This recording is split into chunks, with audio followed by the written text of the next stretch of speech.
You've tuned into The Mountain Gardener with your host, Ken Lain. Gardening, it can be challenging, but with these simple insider tips, you'll reap huge rewards. Now, let's tune into today's Mountain Gardener with Ken and Lisa. At the start of the show, I had mentioned that there's two things you really need to be focused on. I mean, you should feel like I need to get out there and start the season. That was preparing your soil. Told you how to do that. That was the first segment. And then also pruning and cutting things back. So getting your perennials cut back, cutting back your fruit trees. Now through middle of March is your window. So it's a big window, but you should want to finish this thing up. So I'm kind of done with mine. And one of the mysteries I find folks have, last week's garden class, one said, again, I've got 3 big pampas grass. 2 of them grow really well. One of them just languishes. It doesn't do anything. What's going on? Help me.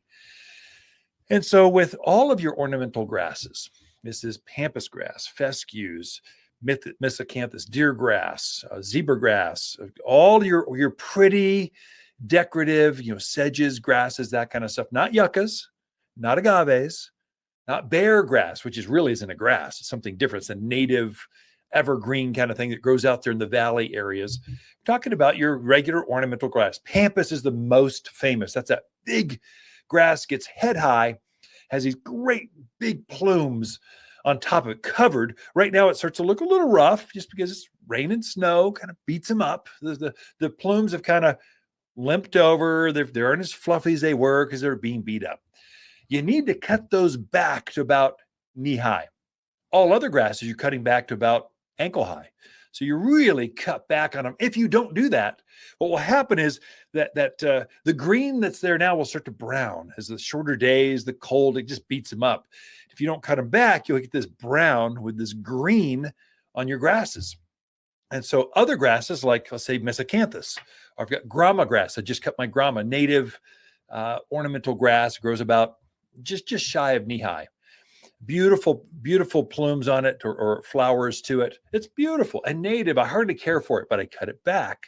I fertilize it every winter. Now is the time. And so I'm cutting those things back. Grasses are very fast growers. They're going to elongate and be just as big so that you cut back this pampas grass by 4, 5, 6 feet. It's going to grow that much again this coming season. I mean, really quickly, starting in March, grasses start to grow. In fact, some of them I started to see some green shoots coming up. And so they're waiting to take off. Now to grow that much and then to plume with this beautiful grass, miscanthus. It's got this beautiful pink hue to it. It's just stunning late summer and autumn. And so it takes a lot of energy to do that, which means food. Grasses need more food than other plants in the gardens if you want beautiful ones. Do they need it? Do they have to have it? No, but they'll be weak and limp and they'll die out in the middle. They just won't plume as well. But if you feed them, if you cut them back and feed them, they are just like rock stars. They are beautiful in the garden. They are the showpiece because they're gathering up wind. They float around in the wind, kind of the slightest of breeze. They just add drama. Butterflies love them. Birds like to take the seed heads and use them as a food source or nesting. So there's a lot of benefits. And we are in this higher elevation of Arizona. We're in grass country. I mean, we grow grasses without all the issues that a lot of other parts of the country have. So whack on those things. Don't be afraid. You almost can't make a mistake with ornamental grasses. So just whack on them. With pampas grass, you'll see these curlicues about, 18, 24 inches off the ground. You cut it back to there. Just whack it off. Throw the rest of it away. Add it to the burn pile. Compost them. Just chuck them in the dumpster. Either way, just clear them out of there. And then fertilize it. Now, for this, if one is not performing as well as maybe others, there's a reason for that. It's going to be soil related. You just don't, there's a rock shelf, there's caliche layers, something's going on. Yeah, but Ken, they were all planted the same. They're all exactly the same. They should all grow exactly the same. There's nothing exact about your soil in the mountains of Arizona. Every single hole, one that's just a few feet away, is different. How the soil drains through it, how much organics, what roots are competing for the resources under the ground. Plants are trying to get the most, protect their root zone so they can grow. And you just don't know. I've seen so many holes. You're digging out this huge chunk of this boulder out of this hole, and that makes a difference. So something's going on that you don't see. That's why that one is languishing. It's not, or maybe you got some grubs or something. Something's going on there. But what I told this gal was, hey, take a bag of manure, cut it back, take a bag of manure, just put it around your pampas grass. I think that extra nitrogen and organics are going to be a game changer for that plant. And so if you're doing it, do it to all three of them.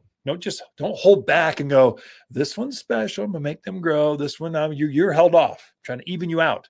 Just treat them all as special children. You're trying to grow out in the backyard, and you want the most out of them. Here's what made these others happy. I want you to be happy too. Everyone gets some. And then fertilize it. I would say grasses would benefit most from 744 all-purpose plant food. The reason I say that, it's got bird guano and cottonseed meal in it. Those two ingredients, grasses love bird poop. I mean, they just love it. They feed off it. They grow faster.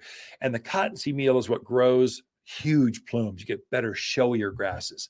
So fertilize it, manure it, cut them back, and you'll be set the stage for just stunning, the most beautiful grasses on the street in your neighborhood. Hi, Waters with the plants of the week and our double pink Linton Rose. Stunning double pink flowers dangle from this amazing perennial. And this flower stands apart from the rest for its tremendous color impact that starts in midwinter and then holds its blooms right through spring. So tough it's rarely bothered by bugs and completely deer-proof. Waters Garden Center, 1815 Iron Springs Road in Prescott. For a more fruitful garden, increased success in the landscape that just feels better, then tune in daily to the Mountain Gardener podcast. Subscribe through your favorite podcast streamer or visit watersgardencenter.com. Better yet, visit me directly right here at Waters Garden Center. Thanks for tuning in.